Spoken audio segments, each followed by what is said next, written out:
Assalamualaikum warahmatullahi wabarakatuh. Perkenalkan, nama saya Nurhafina Syarah dengan NIM L0212111038.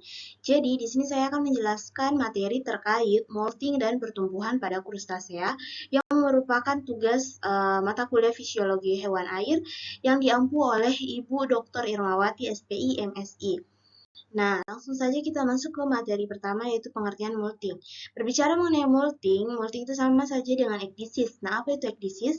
Jadi, ekdisis itu merupakan melepaskan atau menyelongsongkan kutikula, kulit atau kerangka luar secara berkala.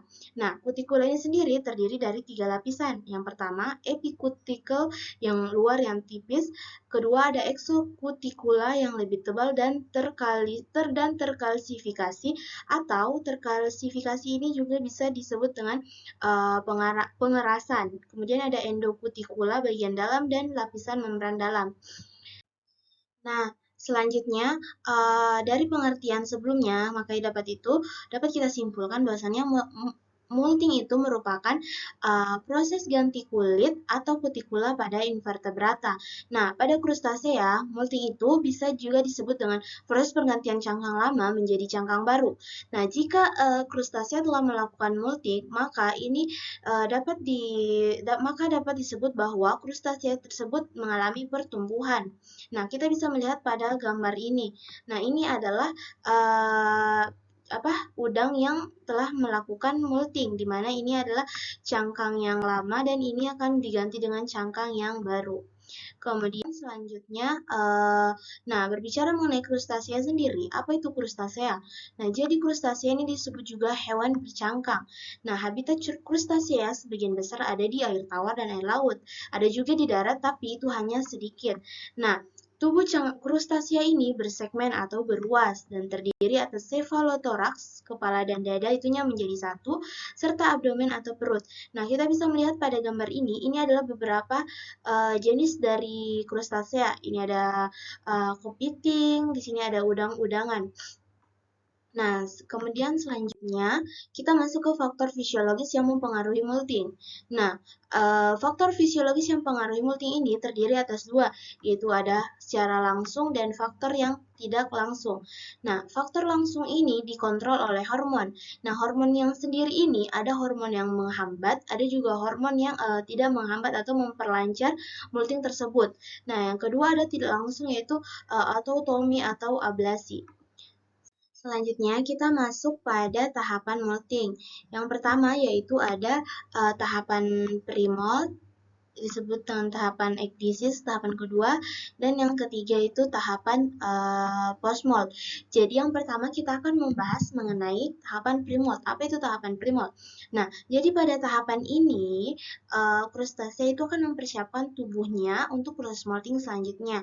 Pada tahap ini nafsu makan pada si crustacea itu akan sangat turun dan di saat bersamaan lapisan kutikula mulai tumbuh dan menjadi terlihat secara kasat mata. Nah, di sini dimulainya. Nah, kemudian kita masuk ke tahap kedua yaitu tahap ekdisis. Nah, tahap ekdisis itu merupakan kutikula dari crustacea ini dalam keadaan fungsional. Pertumbuhan bobot crustacea akan terus terjadi. Nah, pada tahap ini aktivitas makan pada crustacea itu sudah stabil sehingga bisa memaksimalkan. Nah, kita bisa melihat di sini adalah cangkang yang dulu dan ini adalah yang baru.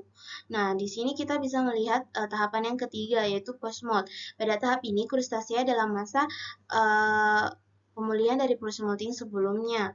Nah, agar mampu menumbuhkan dan memperbuat kutikula baru yang akan menyesuaikan ukuran tubuhnya pula, cangkang yang baru akan mengeras dalam beberapa jam. Nah, kita bisa melihat pada tahap ini. Ini yang warna putih ini merupakan cangkang, bisa disebut dengan cangkang yang baru, lama, dan ini adalah cangkang yang baru, yang orange ini.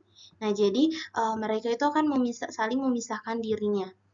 Kemudian Nah, selanjutnya ini adalah kita di sini akan bersama-sama melihat video proses molting bagaimana crustacea itu mengeluarkan cangkangnya. Nah, ini adalah udang tuh. Ini yang warna birunya sudah mulai terkeluar. Nah, cangkangnya itu akan saling memisahkan diri menjadi cangkang yang baru dan cangkang lama dan akan ditandai dengan adanya pertumbuhan. Nah, itu adalah video proses molting. Nah, bagaimana jika setelah terjadi molting? Nah, ini kita lihat video setelah molting ini pada crustacea itu pada kepiting. Nah, kita bisa melihat di sini adanya perbedaan besar ukuran pada si kepiting. Nah, pada bagian ini merupakan kepiting sebelum mengalami molting dan ini setelah molting. Kita bisa melihat perbedaan ukuran daripada krustacea atau kepiting ini setelah melakukan molting. Nah, jadi kita bisa simpulkan apabila krustacea tersebut telah melakukan molting, maka krustacea tersebut juga akan mengalami pertumbuhan. Nah, ini bisa terlihat jelas pada si kepiting ini. Nah, mungkin itu saja yang bisa saya sampaikan dalam video kali ini. Kurang lebihnya mohon dimaafkan. Wassalamualaikum warahmatullahi wabarakatuh.